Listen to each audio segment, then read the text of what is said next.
discipline and instruction of the Lord. The second thing that I have there is he says, do not provoke your children to anger. Do not provoke your children to anger. When I was studying for this, I leaned over to Michelle and I said, what about when your kids provoke you to anger? Where's the reciprocal nature of that? One of the other, Colossians says, fathers, don't exasperate your children. I said, well, I always feel exasperated. What's the deal with that? How does that not play out, in my thing? But as I looked at it, as I evaluated, I think there's three ways that dads can anger their children. The first is the most obvious. It's the absent dad. Dad's just gone. Dad's just not there. And you may have grown up in a home where that was the case. Dad's just gone. 25% of birth certificates today have nobody on the father line. It's just blank. They don't even know who the guy is. It's just not there. Dad is just absent. And so, whether or not it is, Sigmund Freud had the philosophy of psychology that said everything stems from our love of mother and relationship with that. I think that's just totally off. I think the biblical precedent, the way God fabricated us, is that we as human beings desire the approval of the Father. That's just how we're wired. And so girls go seeking after the approval of their father in the arms of any guy that they can get approval from.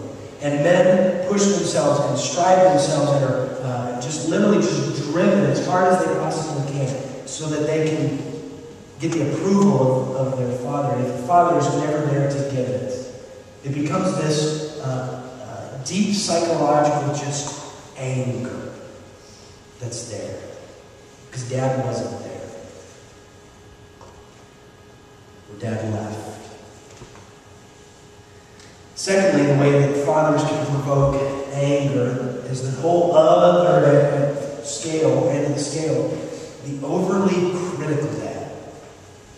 Oh, dad's there. And dad's there at every single waking moment, critiquing every single thing that you do. Hey, Dad, how was the football game? Well, you could have run a little bit harder, son. I know you could have done better with that. What do you mean you got an A- on that? Well, that's not my sons are smarter than that. You can do better than that. You know what? Honey, you could have done better at that recital now. I'm paying a lot of money for you to be doing this kind of, stuff. You need to do better than that. And it's, in the dad's eyes, he's being just a great father because he's there and he's involved in everything else. He's so overly critical, so overly burdensome, just literally a landslide of himself on his child. Most of the time when I see that happen, when I see that playing out in the life of a child, most of the time I see it playing out much in the same way because of the father's personal insecurities with himself. He's trying to find his own security in who I am and where is my worth and what is it that I'm here for in his child. And so if this child doesn't meet up to his 100% expectations of exactly what he thinks they're supposed to be, then it makes him look bad. And so he lands that army. And we've all known people that grew up in a home of parents that were just so overly critical of everything, and they were just the star good student, made an honor roll all the way through, honor band, honor everything else, graduate everything, and then at the end of everything, when they taste freedom, they just go nuts. Because they're free from the overcritical nature of that. And there's just this anger that wells up in them. And then the third, and I think this is, second to the absent dad, this is probably the most pervasive, even in the church today, is the passive dad. Well, dad's there, but not really.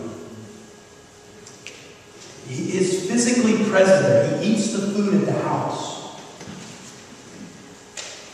The most current numbers that I read, I mentioned this a while ago, that the average parent, and I don't even know how that breaks down if they subdivided husband or mom and dad or whatever, the average parent spends 3 minutes a day in conversation with their children.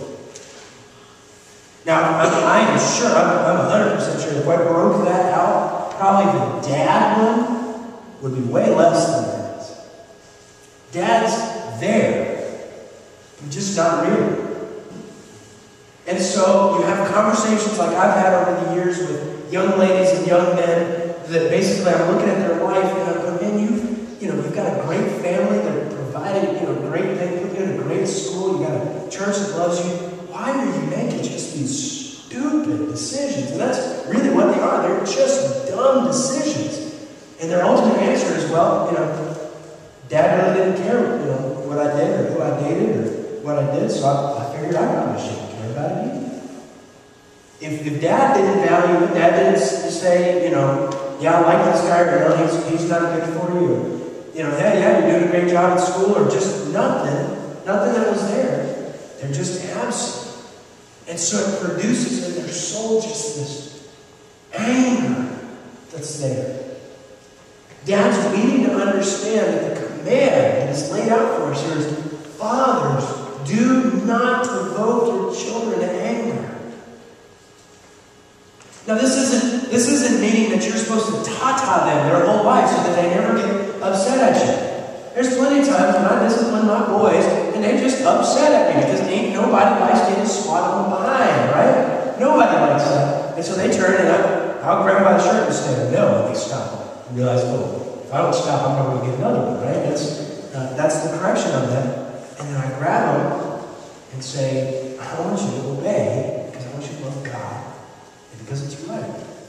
And then I hug them.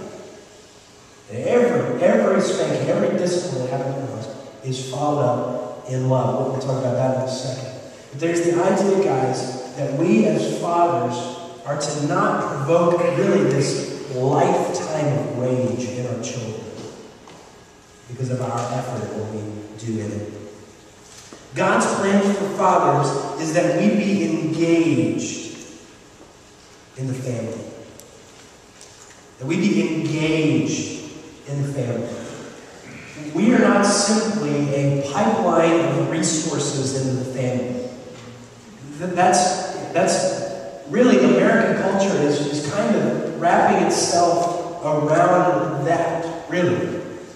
That it embraces, hey, we're gonna get moms involved in school participation groups. We're gonna get moms involved in soccer stuff. We're gonna get moms involved. I never figured out the whole thing. Lots of moms involved in Boy Scouts. I'm like, that just no. Mom's not supposed to know how the Swiss Army knife works. That's not right. There's something out of the natural order of this kind of thing. That's dad thing.